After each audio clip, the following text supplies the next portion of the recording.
நிறைந்தோனே வாழ்க, நீங்காதொருவனை வாழ்க.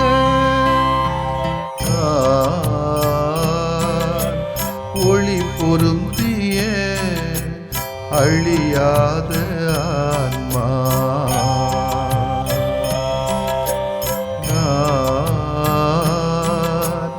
ஒளி பொருந்திய அழியாத ஆன்மா.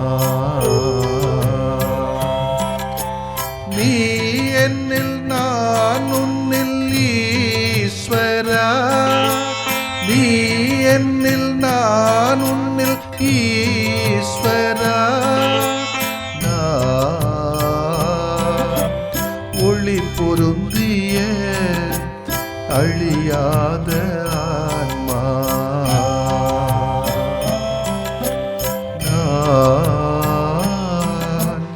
ஒளி பொருந்திய அழியாத ஆன்மா.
அழகே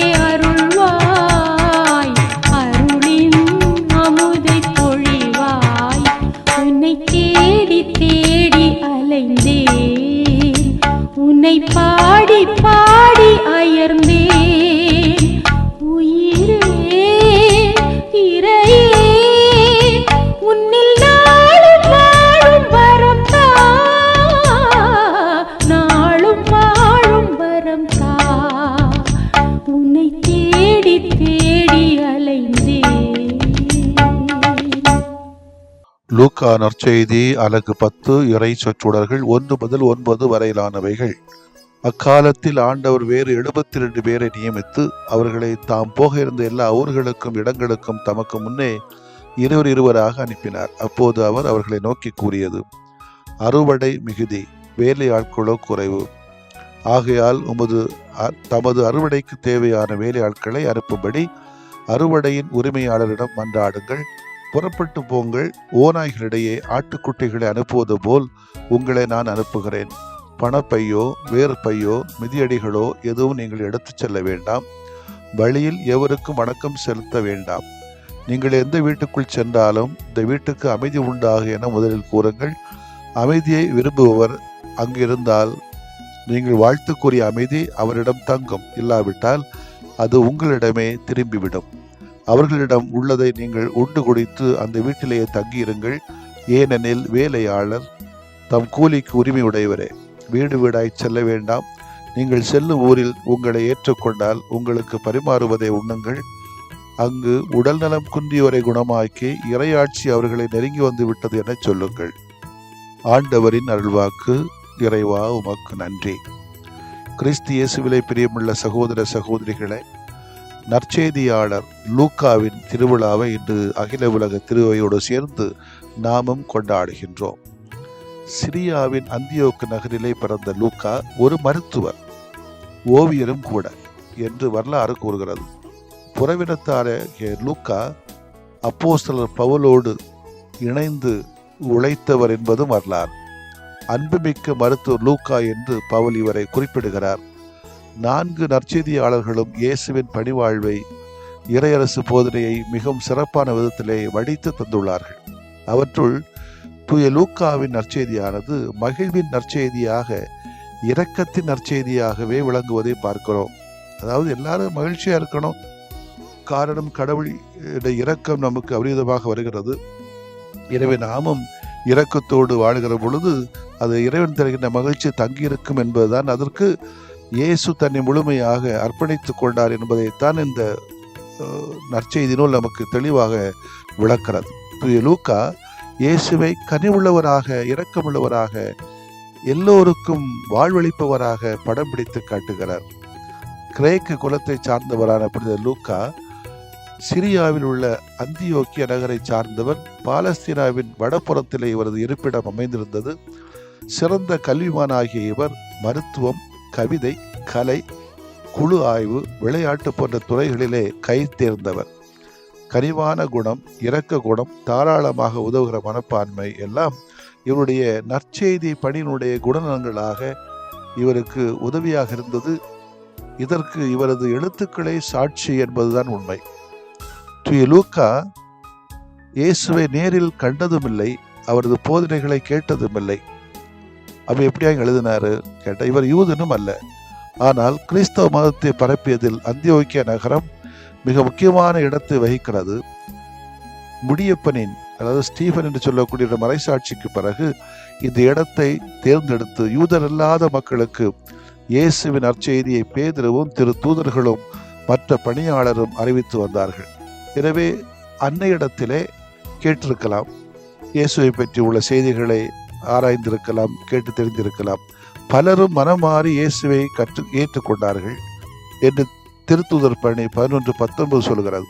தூய பவுல் மற்றும் பர்னபாஸ் இத்தகைய நற்செய்தி பணியிலே முழு பங்கு வகித்தார்கள். இத்தகைய சூழ்நிலையில் அந்தியோக்கிய நகரில் வாழ்ந்து வந்த லூக்கா இயேசுவை பற்றி கேள்விப்பட்டு அவரை தன் மீட்பராக ஏற்றுக்கொண்டு அவரது பணிக்கென தன் வாழ்வை அர்ப்பணித்தார். இயேசுவின் வாழ்வை, பணியை, இலக்கை எடுத்துச் செல்லும் மாபெரும் நற்செய்தியாளராக உருமாறினார்.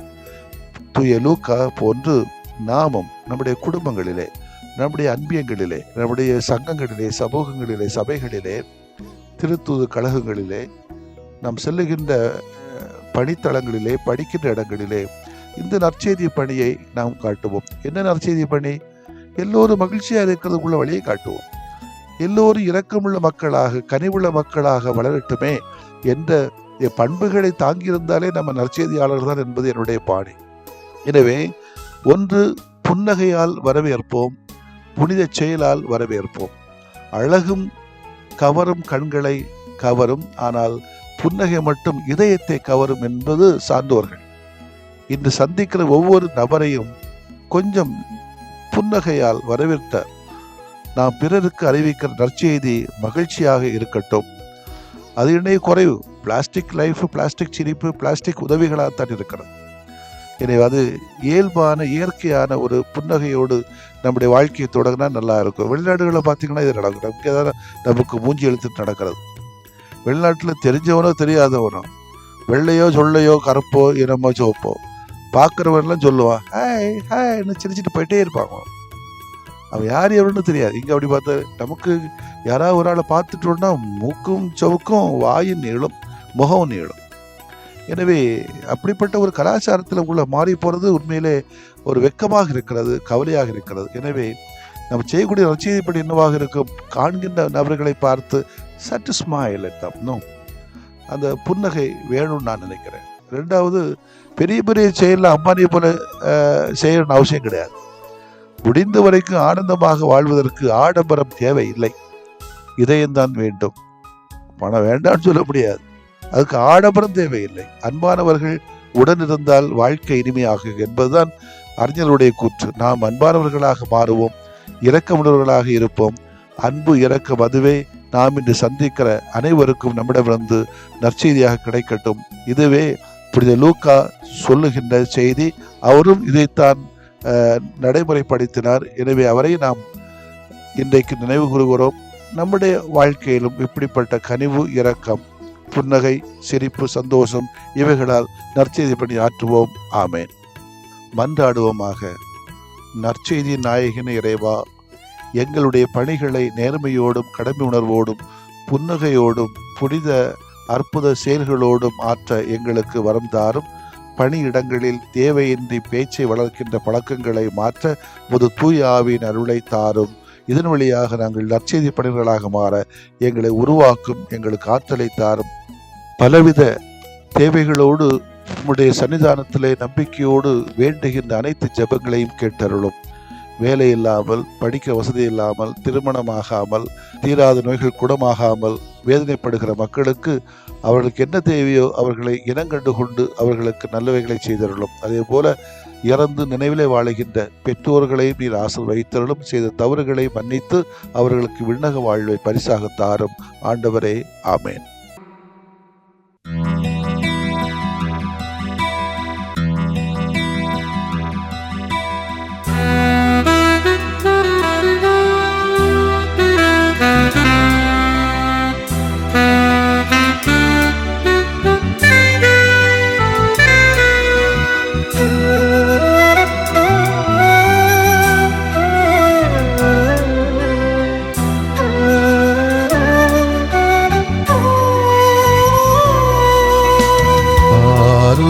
ஆறுதலான ஆண்டவரே, ஆதரவென்றும் எனக்கு நீரே. ஆறுதலான ஆண்டவரே, ஆதரவென்றும் எனக்கு நீரே.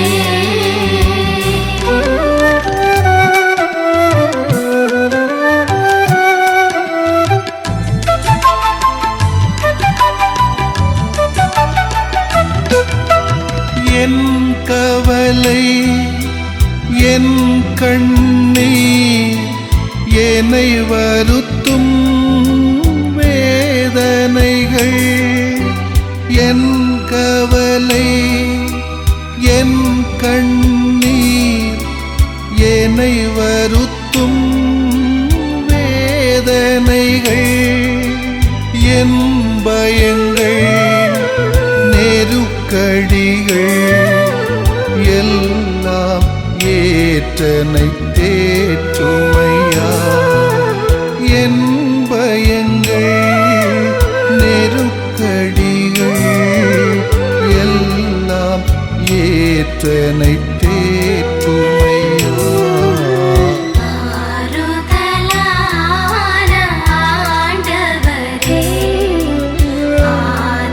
ஆதரவென்றும் எனக்கு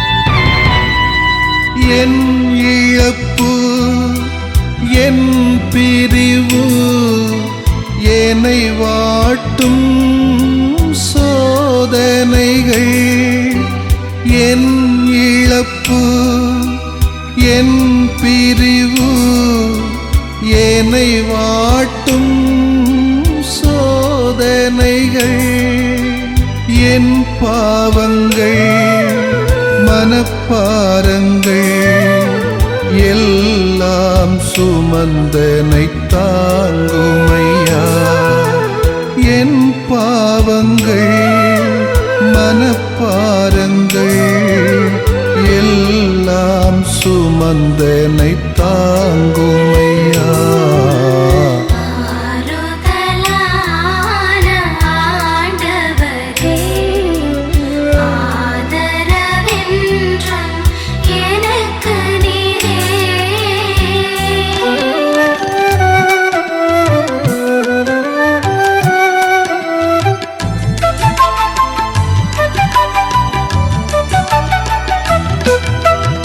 என் குடும்பம் என் பணிகள் என்னை அழுத்தும் பல சுமைகள் என் குடும்பம் என் பணிகள் என்னை அழுத்தும் பல சுமைகள் என் நோய்கள் கடன் துயர்கள் எல்லாம் பார்த்தென்னை நடத்துமையா என் நோய்கள் கடன் துயர்கள் எல்லாம் பார்த்தென்னை நடத்துமையா ஆறுதலான ஆண்டவரே ஆதரவென்றும் எனக்கு நீரே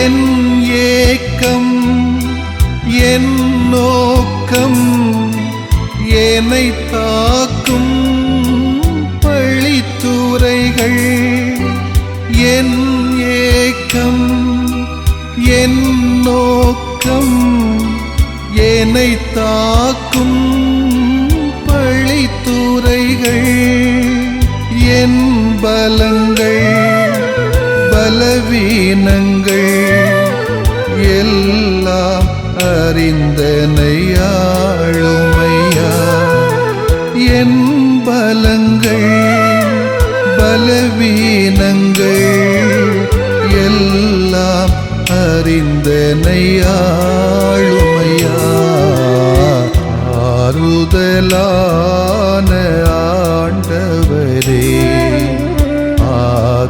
ஆதரவென்றும் எனக்கு நீரே ஆறுதலான ஆண்டவரே ஆதரவென்றும் எனக்கு நீரே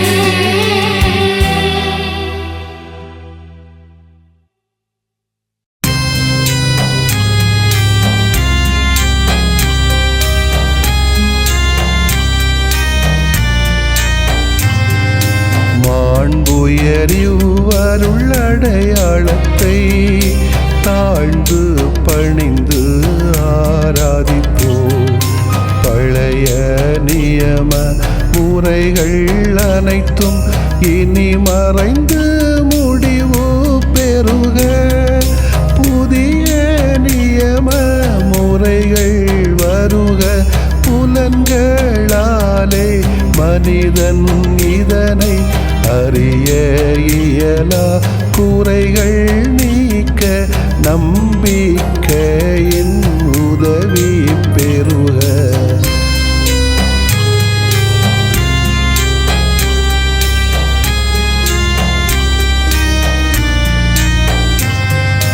தந்தை அவர்க்கும் மகன் அவர்க்கும் புகழ்ச்சியோடு வெற்றியாக்கும் மீட்பின் மாட்சிமையோடு வலிமை வாழ்த்து யாவுமாக இருவரிடமாய் வருகின்றவராம் தூய ஆவியானவர்க்கும் அளவில்லாத சமப்புகழ்ச்சி என்றுமே உண்டாகுக. ஆமென்.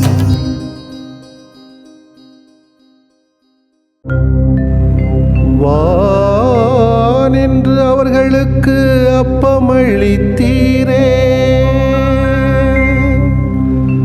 இனிமையெல்லாம் தன்னகத்தில் கொண்ட அப்பம் இதுவே. மன்றாடுவோமாக. இறைவா, இந்த வியப்புக்குரிய அருளடையாளத்திலே உம்முடைய பாடுகளின் நினைவை எங்களுக்கு விட்டு சென்றீ. உம் திருவுடல் திருநத்தமாகியவற்றின் தூய மறைபொருளை வணங்கும் நாங்கள் உமது மீட்பின் பயனை இடைவிடாமல் துய்த்து உணர்ந்து மகிழ அருள்வீராக. தந்தையாகிய இறைவனோடும் தூய ஆவியாரின் ஒன்றிப்பில் இறைவனா என்றென்றும் வாழ்ந்து ஆட்சி செய்த உம்மை மன்றாடுகிறோ.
இறைவா, என் வாழ்வுக்கு பிறகு வாழ்வுண்டோ? இறைவா,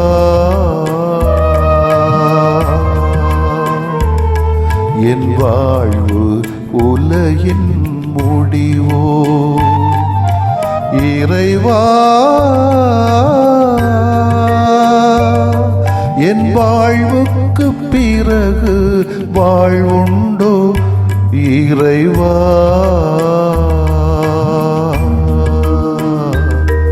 என் வாழ்வு உலகின் முடிவோ?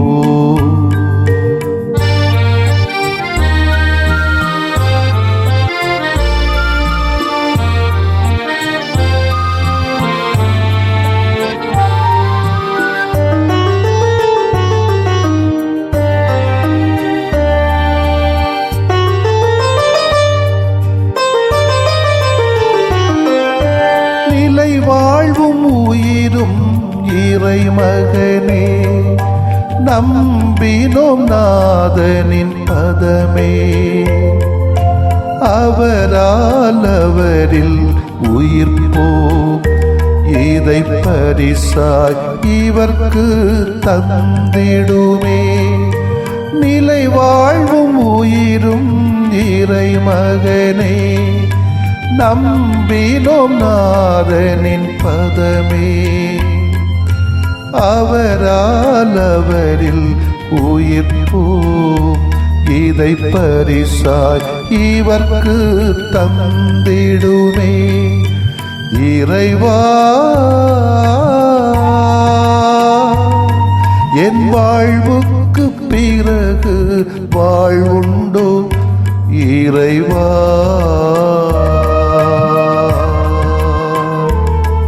என் வாழ்வு உலகின் முடிவோ?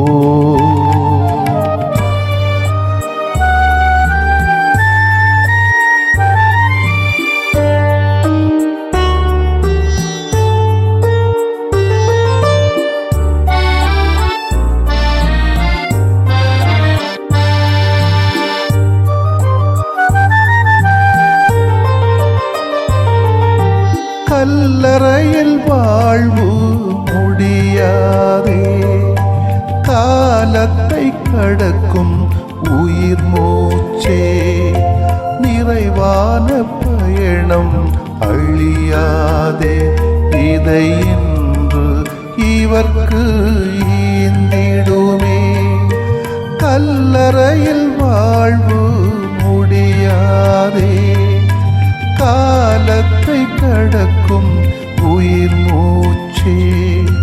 நிறைவான பயணம் அழியாதே, இதை இன்று இவர்க்கு ஈந்திடுமே. இறைவா,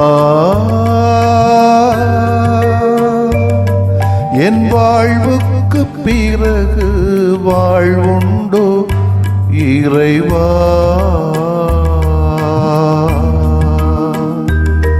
என் வாழ்வு உலகின் முடிவோ? இறைவா, என் வாழ்வுக்கு பிறகு வாழ்வுண்டோ? இறைவா,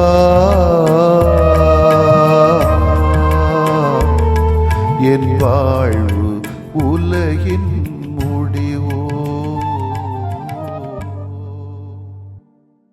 கூறிய தூய இறை நன்மைக்கு எல்லா காலமும் தொழுகையும் புகழும் போற்றியும் ஆட்சிமையும் உண்டாக கடவது. போற்றியும் ஆட்சிமையும் உண்டாக கடவது. தந்தை, மகன், தூய ஆவியாரின் பெயராலே ஆமென்.